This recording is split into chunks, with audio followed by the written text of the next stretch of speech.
Salve, salve pessoal, professor Marcelo Sardinha na área de Geografia, mais uma vez com vocês nessa aulinha, em que hoje especialmente nós vamos aprender um pouco mais sobre desenvolvimento e sustentabilidade, mas vamos dar o foco agora nas convenções ambientais internacionais, ok?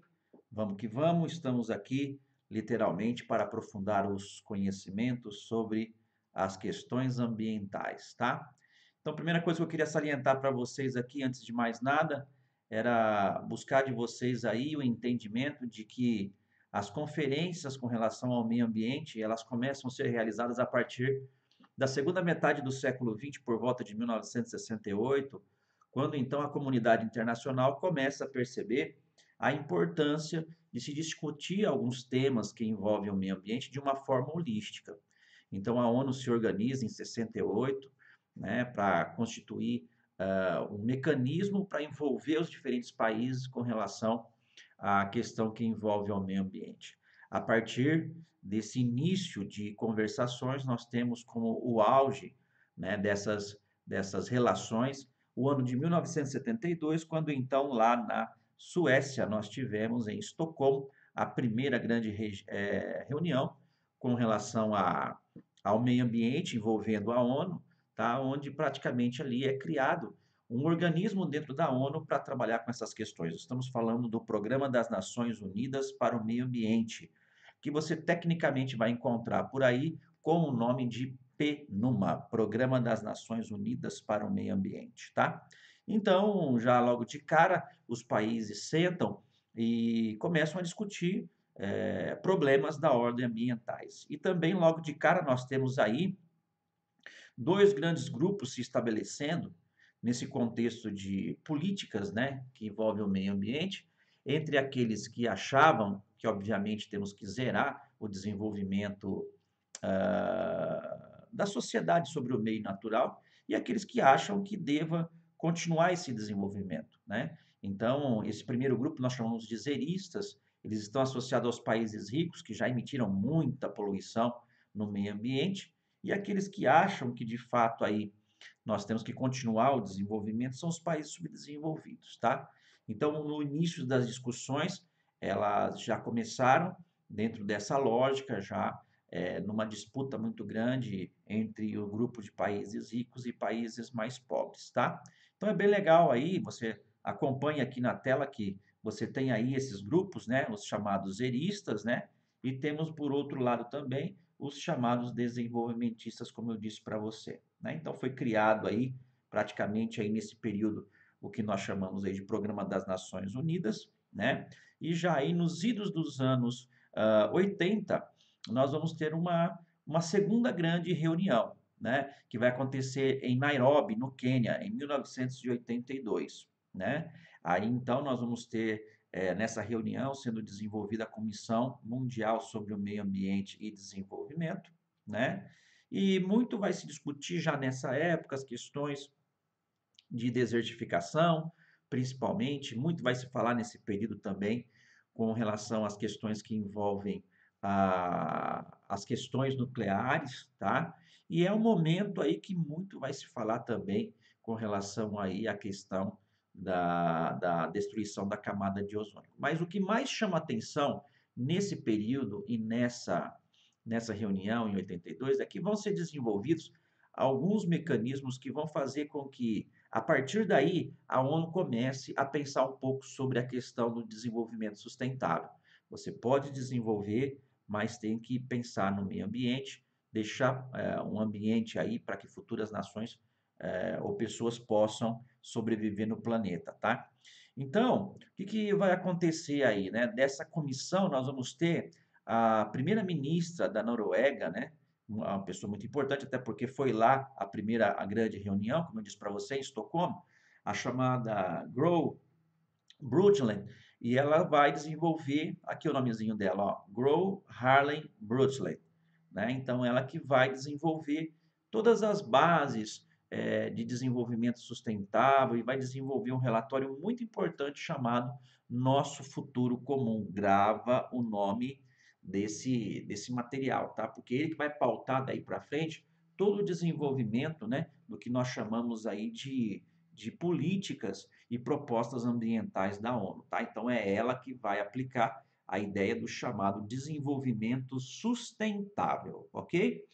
Então, a próxima reunião que nós vamos ter, né, já dentro desse contexto aí, é praticamente a Rio 92. Mas não se esqueça que ainda nesse período que vai de 82 a 92, né, vai se desenvolver lá na Convenção de Viena em 85, né, a partir desse relatório aí, né, mecanismos complementares que buscavam principalmente a diminuição da destruição da camada de ozônio, né? Então, segundo essa ideia, o CFC produzido aqui pelas indústrias, né, ar-condicionado, uso de aerossóis, enfim, faz com que o clorofluorcarbono suba até a estratosfera e lá ocorra uma reação química que separa o ozônio lá, 3 moléculas de oxigênio, né, abrindo uma espécie de buraco por onde passa a radiação solar e os raios ultravioletas acabam prejudicando a superfície terrestre, e as pessoas também, tá? Vai ser desenvolvido aí um protocolo bem interessante, ele está aqui, ó, é o Protocolo de Montreal, que faz com que nós tenhamos aí ao longo do período, né, uma queda do uso do CFC em alguns países, né, fazendo aí com que nós tenhamos uma grande participação de alguns países, tá? A gente tem um texto aqui que depois você vai ler, não vou aprofundar nele, mas é um texto que fala para você, né, sobre os compromissos assumidos pelos países que contribuíram com o Protocolo de Montreal, tá? Então vamos que vamos. Vamos falar um pouquinho agora sobre a Eco 92, a Rio 92, uma das mais importantes reuniões com relação ao meio ambiente, tá? É a conferência, como você vê em cima, ó, é a Conferência das Nações Unidas sobre o Meio Ambiente e Desenvolvimento, o CNUMAD, né? Foi realizada em janeiro de 92, onde dessa reunião nós tivemos assim várias conferências, né, vários protocolos surgindo. Entre as várias reuniões que nós tivemos, essa me parece que foi a mais produtiva, né? Entre elas, o que acontece nessa reunião? Surge algumas proposições, né, como a forte participação dos países, como, por exemplo, a responsabilidade dos países e as pessoas em olharem para o meio ambiente de uma maneira diferente. Então surge ali a chamada Carta da Terra, que nada mais é que é de um documento que procura conscientizar as pessoas dessa questão da necessidade de você preservar, né, o meio ambiente através da lógica do desenvolvimento sustentável, tá? Aliás, é nessa conferência também que sai a chamada Agenda 21, né? Que é uma agenda que vai estabelecer algumas metas, sem muita adesão, mas muitos países assinam, mas estabelecer algumas metas de mudança com relação às questões ambientais, poluição do ar, poluição da água, né? A poluição dos solos, a melhoria da qualidade de vida das pessoas, né? Porque a ideia da ONU, através do desenvolvimento sustentável, é que você pode realmente desenvolver, né, utilizando o meio ambiente, mas trazendo consigo a diminuição da disparidade entre as pessoas, a melhoria da qualidade de vida, com acesso aos recursos naturais, né? Então, a Agenda 21, ela praticamente aí foi uma declaração de compromisso, subindo aqui para vocês verem, onde vários países, né, buscaram, assinaram, mas assim, sem nenhuma adoção mais incisiva com relação a essas práticas, mas aconteceu isso aí, tá? Nós tivemos tudo isso acontecendo na chamada Eco 92, a Rio 92, tá bom? Nessa convenção também, nessa reunião, né, nessa conferência, saiu uma convenção muito curiosa que você tem que ficar esperto, tá? É a Convenção sobre Diversidade Biológica, onde, entre outros protocolos que vão ser assinados nessa conferência, né, da Eco 92, vamos ter o protocolo de Cartagena, que é aquele que vai buscar, né, preservar a biodiversidade, né, os elementos macroscópicos e microscópicos de diferentes biomas da superfície terrestre, né, que estão desaparecendo. Então, é através desse protocolo que você tenta minimizar os impactos sobre os recursos naturais, tá? Então, essa convenção, ela tem por prática, né, por objetivo, tentar, né, manter aí a sobrevida dos chamados hotspots, tá vendo, ó, né? O que são hotspots?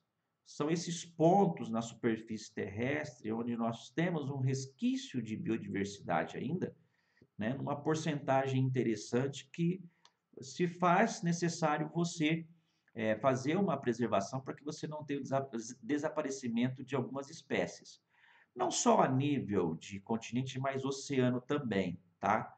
Então, é interessante você entender isso. Agora, existem áreas que são áreas intactas, né? Aí nós vamos mostrar aqui para vocês, por exemplo, ó, algumas paisagens florestais intactas no mundo, como a floresta boreal, né? A floresta tropical na região sul, que são regiões também que sofrem uma pressão muito grande e a necessidade de combate à expansão dessas áreas, né?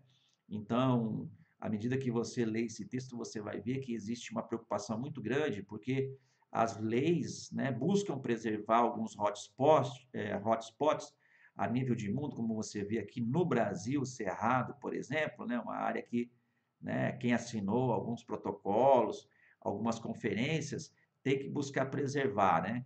Então, muitos empresários de vários ramos aí, que vão desde a agropecuária até mesmo os governos e até mesmo mineradores deixaram de fazer, né, a expansão sobre essas áreas de hotspot e começaram a avançar sobre áreas intactas, né?